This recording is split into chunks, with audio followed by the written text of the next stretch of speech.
Oi família PG, tudo bom com vocês? Nessa semana a gente veio aqui com o Padre Joel para tratar um pouco desse conteúdo de quaresma, que às vezes a gente tem dúvidas, né, sobre o que é a quaresma, quais os significados, os sentidos dela. Então, solta a vinheta aí.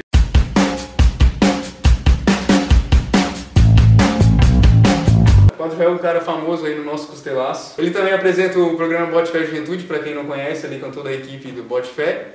E ele vai falar um pouco hoje sobre a quaresma. Então, padre, a gente vê que a igreja ela se prepara muito para a quaresma e tudo isso tem um significado, é claro, né? Poderia trazer para nós qual seria o significado da quaresma, por que ela surgiu? Primeiro, um abraço à família PG.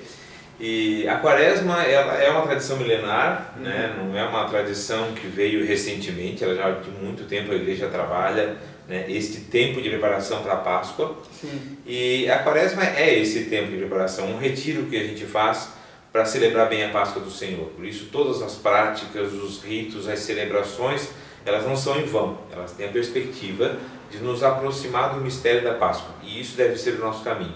É um retiro que fazemos de 40 dias, bem mais do que o retiro de carnaval, onde nós preparamos para uma grande festa, e a Páscoa é uma grande festa. Então, agora vamos aos detalhes. Uma das coisas que eu observo muito nas celebrações, que venho rezado agora nesse tempo, e quando a comunidade é pequena é melhor ainda, aí onde você consegue perguntar durante a homilia para as pessoas o que elas lembram da quaresma do tempo delas. Eles dizem, olha padre, tem muita coisa que mudou bastante, e uma delas é a relação que nós temos com a quaresma. Uma vez se respeitava mais, uma vez se vivia mais, o clima da quaresma era diferente. E aí a gente vai perguntando o que na quaresma fazia ou não fazia, que lembra? E eles diziam, primeiro, se guardava muito o silêncio. Não se tinha tanto baile, tanta festa, tanta comilança. Era algo muito mais silencioso, muito mais austero, muito mais familiar. Segundo, se rezava mais. As famílias se comprometiam no período da quaresma a rezar junto, rezava o terço, rezava a quaresma, que é uma prática comum. Talvez para o nosso tempo não sabe, né? Aquela fitinha com os 40 nós, a quaresma, né? Cada dia rezar por uma situação. E também tinha as práticas de jejum, muito mais eficazes do que hoje nós temos. As práticas de caridade, que eram muito fortes. E nós fomos perdendo isso. Nós vivemos uma sociedade muito corrida, quando vem passa a semana e a gente não consegue perceber a quaresma. Certo. Se a gente não faz algum exercício espiritual, pessoal, a gente passa pela quaresma, ou a quaresma passa por nós sem ter feito nada. Certo. E isso a gente precisa tomar bastante cuidado, porque os ritos, as formas, as cores, elas são significativas e a gente precisa prestar atenção nisso. Padre, sobre o jejum, a gente fala jejum geralmente de alimentos, né? Mas existe alguma outra penitência, ou jejum, não sei se seria o nome, que trata de, por exemplo, eu gosto muito de jogar videogame e agora na quaresma eu vou jogar menos videogame para que eu entre em sintonia maior com Deus, dedique esse tempo a Deus. Como é que é chamado isso? É também jejum? Também é um jejum, né? O jejum, como você lembrou, não é apenas com relação a alimentos, né? Isso pode acontecer como uma dieta, né? Pode ser uma dieta, como pode ser também uma mera abstinência. Você deixa de comer, mas isso não te leva a uma mudança. Tudo aquilo que a gente faz de jejum, seja jejum da comida, jejum do fazer. Eu gosto muito de jogar futebol, mas nesse período eu não vou fazer isso. Eu gosto de jogar videogame, mas nesse período eu não vou fazer isso. Ou então um jejum do ser. Por exemplo, eu sei que eu sou uma pessoa que faz muito boato, que divulga muita coisa que não deve. Eu faço um jejum de rede social, por exemplo, nesse período. Então eu me proponho a ser diferente. O jejum em si, se ele não tiver um bom sentido, ele passa a ser apenas uma prática sem sentido. Agora, você pode dizer assim, olha, eu sei que eu tenho uma coisa grande para mudar na minha vida, mas sozinho eu não consigo mudar. Então eu faço um jejum para que cada vez que eu sou tentado a quebrar o jejum, eu me recorde de algo que eu tenho que mudar. Certo. Então nós fazemos o jejum não apenas por uma mera consideração à data, nós fazemos porque nós queremos ser diferentes. E assim, né, a gente trata a quaresma como um período em que a igreja vem e se prepara tanto para que as pessoas tenham a mudança, que elas busquem o perdão, busquem a reconciliação. E a gente vê também que Jesus, ele se preparou também para ser crucificado, se preparou para ser o Cordeiro que veio salvar a terra, né? A quaresma tem a ver com os 40 dias em que Jesus esteve no deserto, em preparação? Tem alguma ligação, algum sentido? Tem. Todo elemento bíblico, se nós pegarmos do Antigo Testamento até o Novo, o número 40 significa muito. Quando nós lembramos, por exemplo, quantos foram os dias do dilúvio? 40 dias. Quantos foram os anos que o povo passou no deserto até chegar à Terra Prometida? 40 anos. Quantos foram os dias que Jesus se preparou para chegar na sua pregação? Toda vez que na Bíblia se fala número 4, se fala da humanidade, humano. 3 é a trindade, é divino. Lembra, por exemplo, o episódio que Jesus recupera a vida de Lázaro? Sim. Ele estava sepultado há 4 dias, é a humanidade. A humanidade levada à perfeição, ou seja, multiplicada por 10, você alcança o tempo que a humanidade precisa para uma mudança, 40. E a igreja adota essa mesma lógica para a quaresma. São 40 dias com uma perspectiva. Você tem a oportunidade de mudar. Segue bem 40 dias. É assim, outro assunto, padre. A gente nota ali, para quem frequenta muito a missa, que durante a quaresma a missa ela não tem glória. Tanto ela não tem o glória como não tem o aleluia. Também o aleluia não deveria ser dito.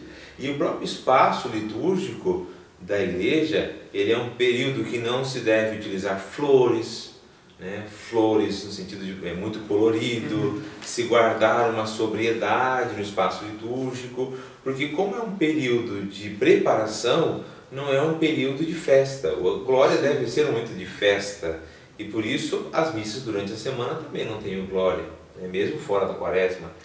Então é o período da festa que se canta o glória, se celebra o glória, assim como o aleluia também é uma exaltação, uma alegria. E o tempo da quaresma e do advento são períodos de preparação, por isso eles não têm nem o glória, nem o aleluia. Sim, aí só vem a vir o aleluia no domingo de aleluia com sábado santo. Sábado santo, já o dia da ressurreição é sábado à noite, a gente já começa a cantar o aleluia e também o glória.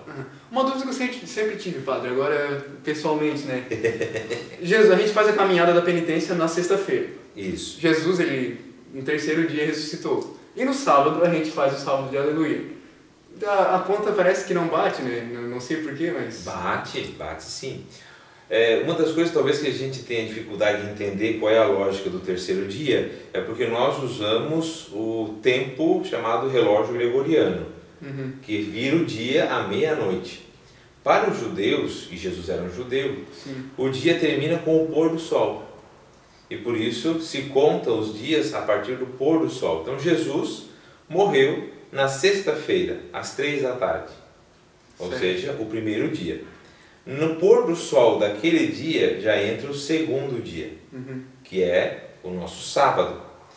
E no pôr do sol de sábado, à noite já se conta o terceiro dia, quando a gente celebra a noite do fogo santo, a ressurreição. Por isso que não se celebra a festa durante o dia, se celebra à noite. É sábado santo, é à noite. Ou seja, é o terceiro dia, o dia da ressurreição. E para fechar então o nosso bate-papo aqui, uma questão também agora até mais mundana, Às vezes a gente troca muito a questão da Páscoa, trazer as questões de chocolate, as questões de festividades com família e tudo mais. E muitas vezes a gente perde os valores de que foi a ressurreição de Cristo, a salvação do mundo. Isso se deu, o padre sabe me dizer se deu em que período? Desde as primeiras comunidades cristãs era tradição, no período da Páscoa, tanto que a festa da Páscoa já não é apenas cristã, ela vem desde o judaísmo, como uma grande festa. Eu acho que tem até a questão da Terra Prometida, Sim, é a recordação da Terra Prometida. Páscoa, isso... Então é tempo da vida nova, é um período novo. Então eu acho que também recordar que a Páscoa não começou com Jesus. Não. Ela já começa lá com... Ela é ressignificada com Jesus, mas ela já existia dentro da tradição judaica e aí nós vamos seguindo essa mesma sequência, Mas a festa, como sendo uma grande festa, ela deve ser celebrada sim com alegria. E aí com troca de presentes e tudo mais. É claro que hoje em dia ela virou, não é só hoje em dia, sempre foi, uma dimensão muito comercial, Você tem que gasta-se muito dinheiro sem entender por quê. Por exemplo, um ovo de chocolate. Por que você dá um ovo de chocolate para uma pessoa? Primeiro porque o ovo é um sinal de vida. Quem gosta de comer ovo, por exemplo, nós comemos ovo todos os dias. Chocolatezinho, O ovo, ele é uma vida em potência. Ali dentro está tudo que é necessário para uma vida nova, né? Que ele vai dar origem a um animal novo. Então o ovo é um sinal de vida. O chocolate é um sinal de doçura, de gosto, de sabor. Então nós precisamos da vida nova com sabor para a nossa existência. Por isso o ovo de chocolate, ele é então esse sinal de vida nova. O coelho entra na história aqui como um coitado, porque ele não põe ovo, mas ele entra também como um sinal cristão da fertilidade. Né? Quem cria coelho, não sei se você já criou coelho na mesma vida, eu já criei, quando era criança criei. Cria coelho de 20 em 28 dias, 28 em 28 dias, e ele dá origem a uma nova gravidez. Então ele é muito fértil, em pouco tempo ele está com uma prole enorme. Então nós podemos celebrar o domingo de Páscoa com festa? Podemos. Né? Claro que a gente não deve esquecer o lado religioso. Você celebra tão bem o tríduo e chega no sábado e no domingo e desaparece na hora da festa. Pegando essa questão da simbologia, eu queria entender um pouco quais são o significado das cores litúrgicas na quaresma. Durante o período quaresmal são 4 cores. A primeira e principal, que é mais utilizada, é a cor roxa. A cor roxa ela é utilizada como sinal de uma espera, né, e uma preparação. Então, por exemplo, se usa roxo também na confissão, se usa roxo também nas cerimônias de exéquias. Então o roxo é esse tempo de penitência e tempo de preparação. Então nós temos a cor roxa como o central, mais importante. Nós temos também um domingo da quaresma que a gente usa a cor rosa, né, que poucas vezes a gente vê. Essa eu nem sabia que tinha. Tem a cor rosa, né, ou rosáceo. A gente utiliza essa cor no 4º domingo da quaresma. E é uma cor que simboliza um pouco dessa expectativa, mas de uma perspectiva mais alegre. Então a gente utiliza tanto no domingo da quaresma como no do advento também. É a cor rosácea, né? A outra cor que é predominante também nesse período é a cor branca, porque no dia das festas, a gente usa a cor branca. Então durante o período litúrgico há momentos em que a gente utiliza o branco também para simbolizar esse momento festivo da igreja. E no domingo de Ramos, que é o domingo da Paixão, a gente utiliza a cor vermelha. E também na Sexta-feira Santa a cor vermelha, que lembra o martírio de Jesus, que lembra o sangue, que lembra então essa entrega que é feita. Então durante a quaresma são essas 4 cores utilizadas. Durante 40 dias são 4 cores específicas que a gente utiliza. Acho que são essas. Certinho então, gente. Muito obrigado, uma boa semana a vocês. Participem da caminhada da penitência que tem na sua comunidade. Participe também dos grupos de jovens que acontecem toda semana na sua comunidade. Olhe no Instagram, nas nossas redes sociais, tem em todos os locais. Muito obrigado ao padre por ter disponibilizado o tempo aí para nós e ter dado um pouco mais de conhecimento para a gente, né? E por hoje era isso. Gente, curte o nosso vídeo, compartilha nas redes sociais e se inscreve no nosso canal, beleza? Quero também aproveitar para convidar todos os que nos assistem para acompanhar o nosso trabalho do Bote Fé Juventude. Também dá para acompanhar pelo Instagram. Segue lá. Bote_fé_juventude. Para não esquecer, o underline é um risquinho embaixo da frase. Então, bote_fé_juventude. Nós queremos acompanhar você também e você nos acompanha, uma troca que nós fazemos. E padre, que hora que é o programa para a galera acompanhar ao vivo? Todo sábado, a partir das 10 horas da manhã, pela Rádio Voz da Vida FM. Dá para baixar o aplicativo também no celular e acompanhar pelo aplicativo ou pela internet. radiovozdavida.com.br. 10 horas no sábado até o meio-dia. Valeu, até mais, hein? Abraço. Abraço, tchau, tchau.